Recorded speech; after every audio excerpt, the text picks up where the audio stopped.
Hey guys, I am overwhelmed with all the support, with all the advice, with everything that's been going on. I appreciate all of you guys and thank you for supporting me on this to my family, friends, and random strangers.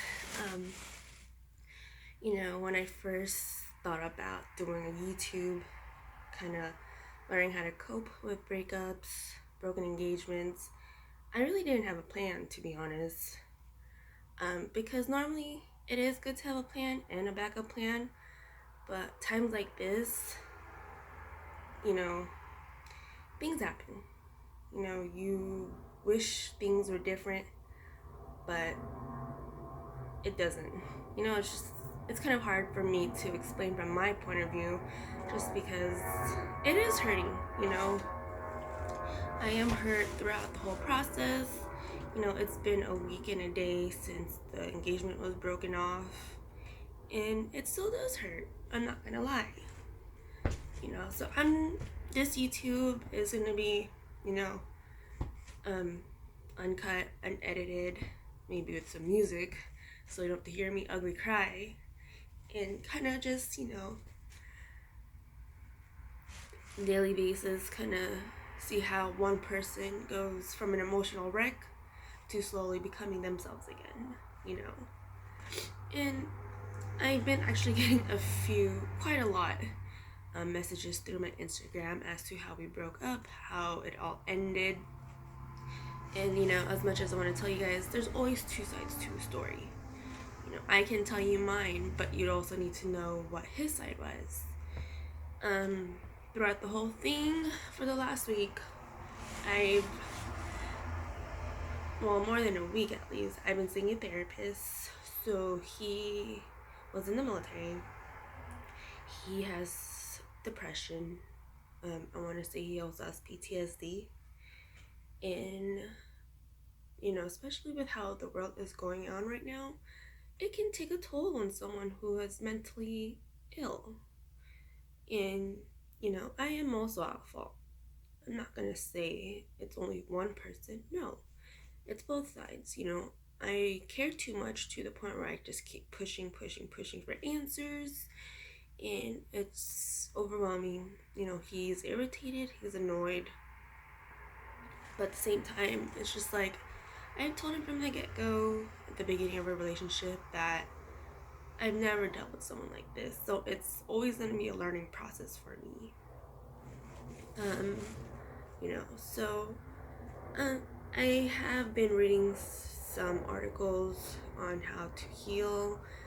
Um, you know, what are some steps to take when an engagement was broken, but he still comes over and sleeps on the couch? His stuff is still at my apartment, our apartment, or at least, I used to call it a home. I'm not going to say it's a broken home, but it's so hard, you know?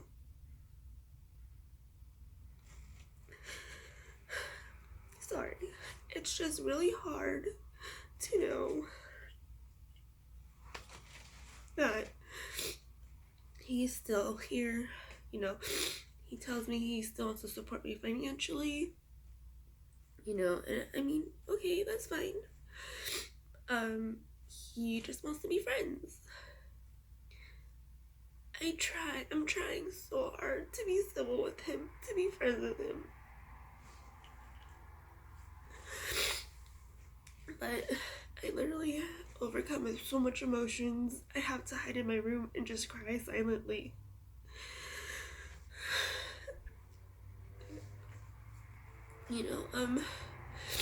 To him, I feel like nothing's ever happened. Everything's fine. I fake it. Like, yes, I talk to him normally. We talk to each other just how we would talk to each other when we were together. We call each other names. Not like babe or anything, but like just our kind of language kind of thing.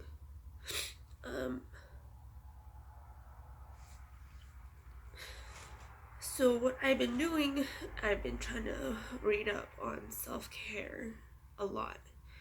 Um, as of yesterday, Washington State is on a 2-week lockdown, so until April 6th, we in quarantine, except for those who are essential, paramedics, especially the nurses, the doctors, the pharmacies, groceries, gas stations, all that, Big props to you guys. I appreciate you guys. Thank you so much for what you do. It's not easy, and you may not be able to see your family for days at a time, but I commend you and I thank you for what you've done this far. But anyways, back to this whole thing. I will answer a few questions that I have listed on my phone. So kind of bear with me. And I know the lighting's a little bit more shitty. I tried, but the room in my light is like yellow and it's ugly. So I look like I'm yellow. Well, this doesn't help. I'm wearing a yellow mustard long sleeve. It doesn't help that my wall is like beige. So let me go ahead and pull up the questions. And I just want to say thank you to my family and my friends for giving me words of wisdom. Being in a position where I am, where I'm far from my family, is hard. This past weekend, I kind of just have to throw it out there because it's a part of who I am, and part of how I'm trying to deal with this process. I did go crazy. I called my auntie crying because I told her that Richard left me. He was unhappy, and I was really hurting. I was hurting so much that I wanted to kill myself. And I didn't really know what to do. Yeah, I'm gonna take responsibility. I texted him. I kind of asked him questions like I wanted answered, but it's via text. When you text somebody, it's always misconstrued, and it can turn into a whole different thing. That's why for me, I like to communicate face to face or over the phone, so then there's a better understanding and wording, and you can reciprocate that as something not negative or something that's gonna be turning into an argument. So let me see here.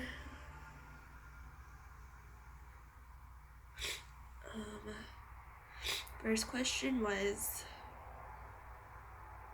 obviously, hey, how are you? I've been noticing your posts. You guys are not together anymore. What's the story behind it? Well, like I said, there's always two sides to a story. I can tell you my side, and I blame myself a lot, but at the same time, the person I am, I'm just very pushy. In circumstances like this, I was seeking a therapist because I wanted to understand better what depression was, what is okay to say things, what is not okay to say with someone with some mental illness. I guess my number one is giving them space. It's hard when they come around to shower, change, play with the dog, go on the computer, because their stuff is here. We have vehicles under both their names, so I get it. He wants to be civil just so we can get all the financials out of the way, and I know he wants to support me, but it's just like, it's really hard. And the way to overcome them is one day by day, I guess. Just take it in and you kind of see that he just sees you as another person or a friend which is really hard for me to go because I don't know how exes can be friends.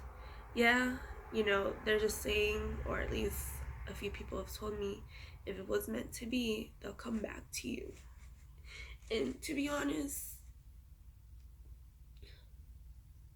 I was very hopeful and hoping one day we would be able to get back together. And I don't think that's ever gonna happen. And my hopeful went from 80 to 0. I know I said in my first video that I wasn't gonna make a video of some girl talking about her bullshit life, crying, but this is the real me. This is the real life situation, and I know people cope with it differently. And I guess for me, I'm trying to figure out ways how I can cope. And I guess me speaking to everybody who may be going through some situation, you're not alone. I know I'm not alone. And, thank you for all the people that have reached out, checking on me. I appreciate you guys, especially at a time like this. You should be worried about your family, your own health, making sure you're quarantined. But thank you is all I can say. And anyways, back to the question. So me and him, we had various arguments. To be honest, half of them I don't remember, just because I guess they were just really stupid. But the type of person I am, when you tell me something, I expect you to follow through with your words. Because if you say something to me, promise or not, I'm gonna expect you to follow through. So he said stuff to me, and I'd wait, because it's just like, I want to know if you're gonna go through, and I guess it just puts me in a bad mood. That's number one. You should never get mad at your partner for something they said to you, especially if they said they're gonna take you out or something, because you don't know how their day was. And that's another one. Number two, I don't really ask him how his day was. I was selfish, and I feel like when things go downhill, that's when I start to apologize. And that's when my therapist told me, you can't do that. You need to reevaluate the situation and kind of step back and be like, clear your mind, take a breather, and just say, is this really necessary to start an argument over something so little? And that does got me thinking. And I feel like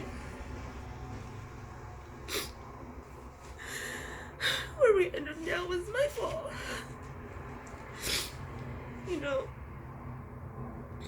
A friend told me, you're gonna be blaming yourself for a lot of things, but it takes two to tango. It takes two people to own up to their responsibilities, their actions, and it also takes two people who want to make the relationship work together.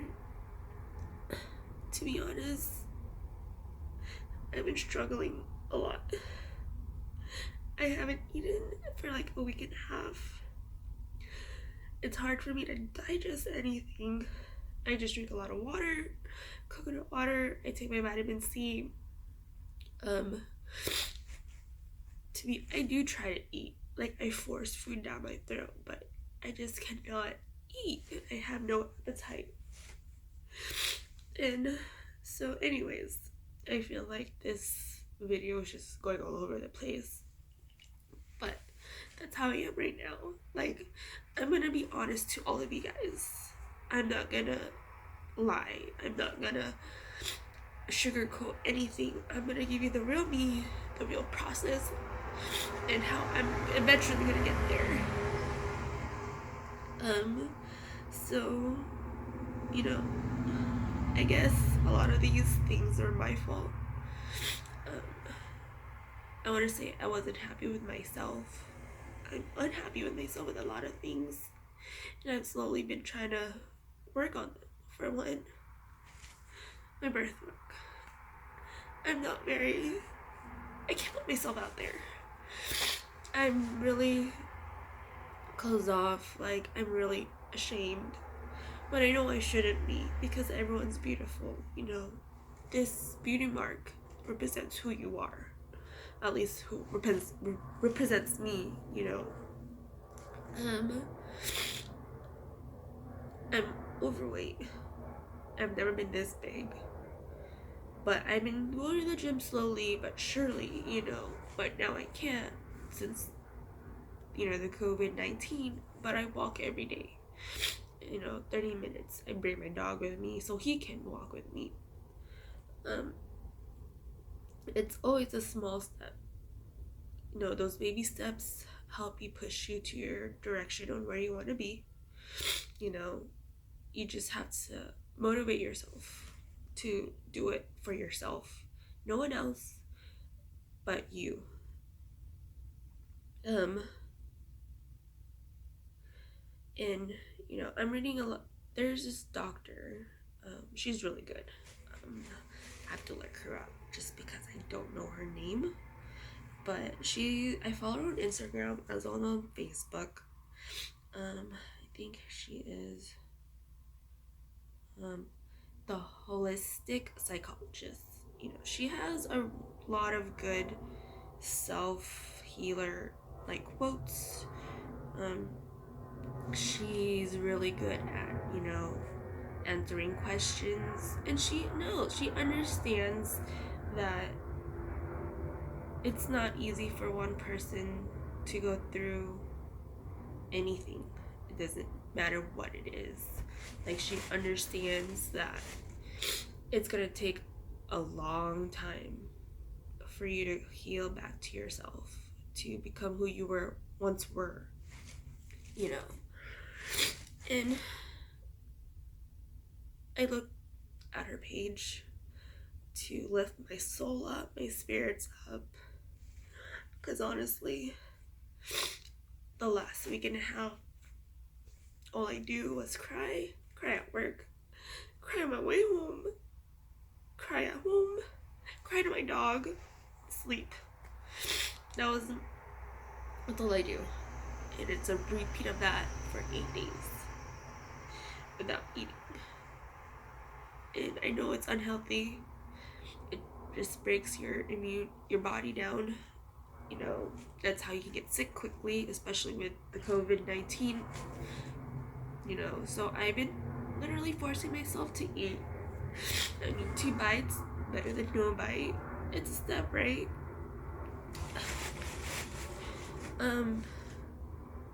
So how, in your guys' opinion, how do you guys cope living with someone who just broke up with you, who think everything is fine? Like, he did tell me he is happier with no attachment. You know, when he told me that we're done for good,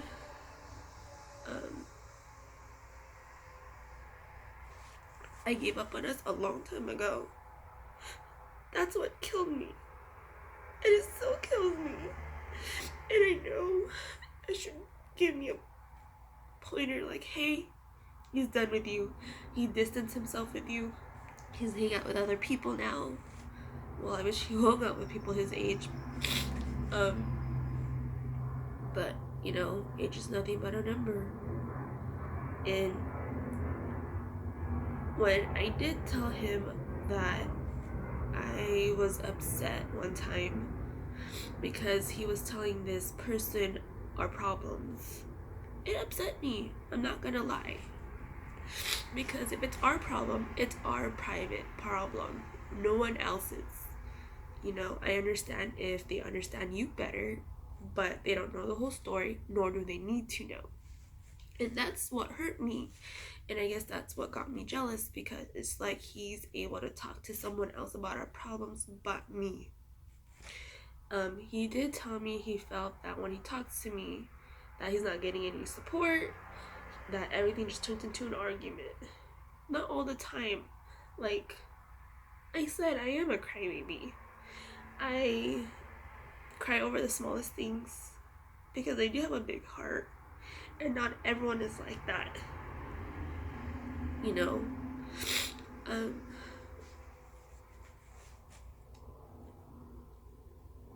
and yeah, I did ask him, "Do you have feelings for this girl?" And he said, "Nope, not interested." But I feel like for everything he's told me, there's something more behind it. I'm not stupid.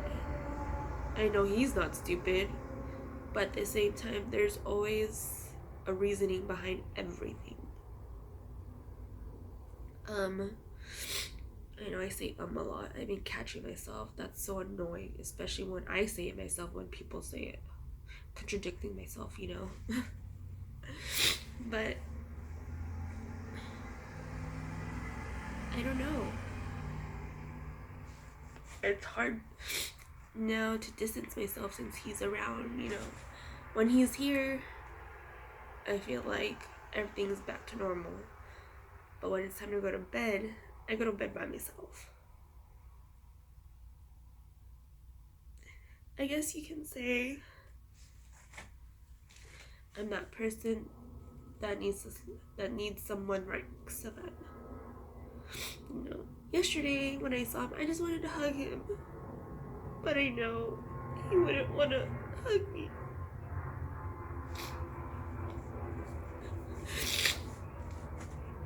Like, I've read that if an ex lives with you, try to make it as normal as possible. If they talk to you, talk to them normal.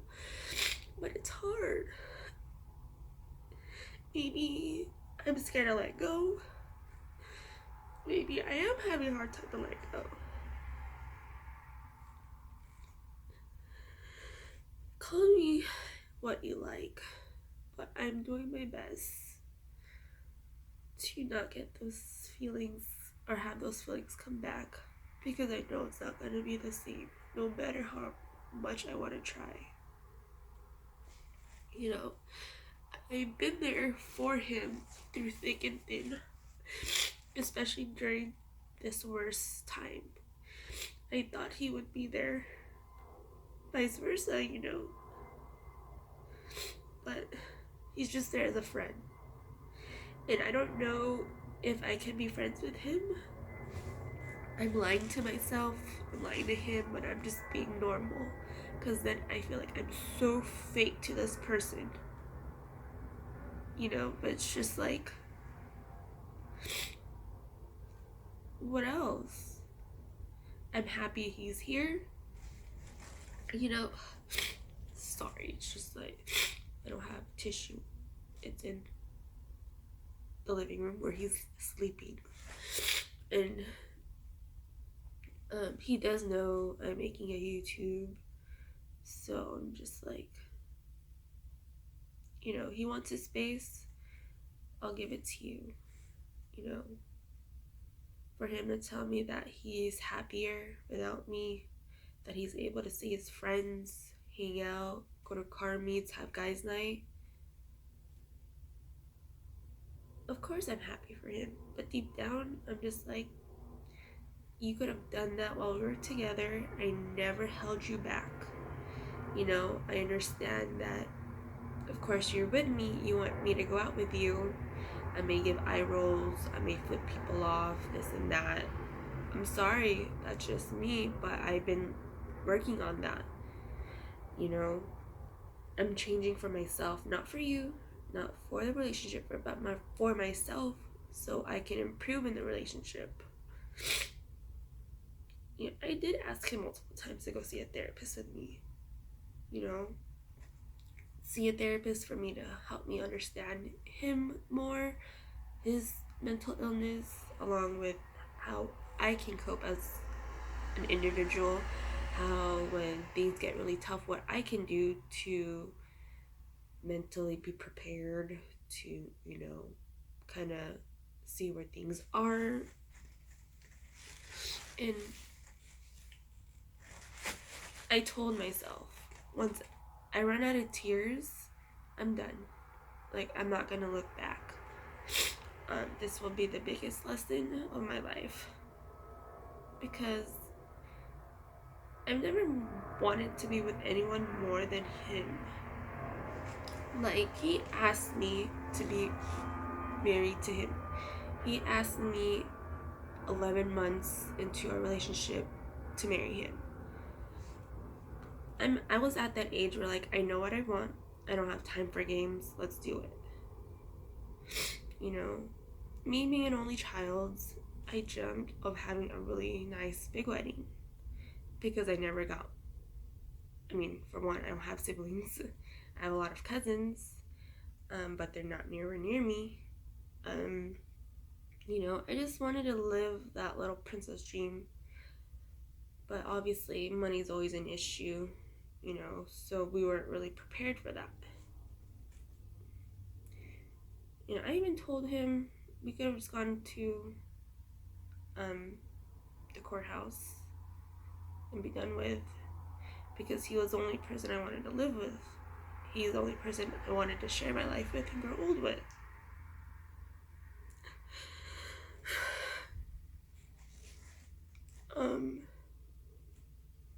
At one point, I was pregnant, 12 weeks.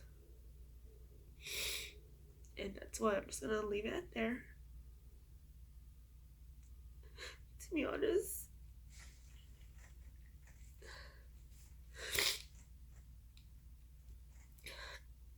that plays back in my head all the time. If I could have done things differently, I could have. But financially, no. And that's where I'm hurt.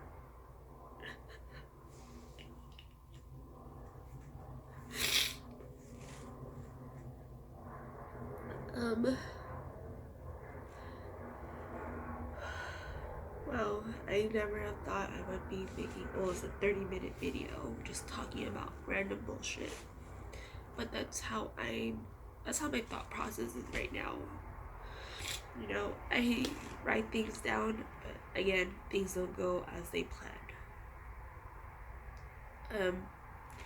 You know, I just hope, and I guess I'm still holding on to hope that eventually, I know things won't go back to normal, but we can start fresh and kind of go from there. It might be a really silly, hopeful thing, but I've been fighting for this relationship for so long that I know eventually I'm gonna be really tired and just give up, just like how he gave up, just like that. No, I do miss him saying, "I miss you, I love you," and just hugging me. Small things do matter to me. I don't care about the big picture, but you know, it is what it is. It's too early to be making this video, but I've been up since 4 a.m. Done nothing much. Got ready for work almost, you know. If you do have any questions, please ask.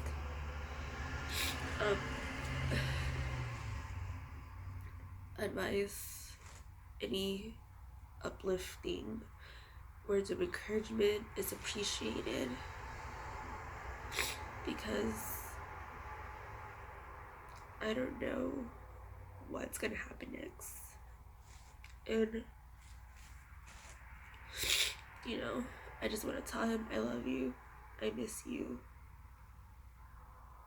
but but the feeling not there. I don't know.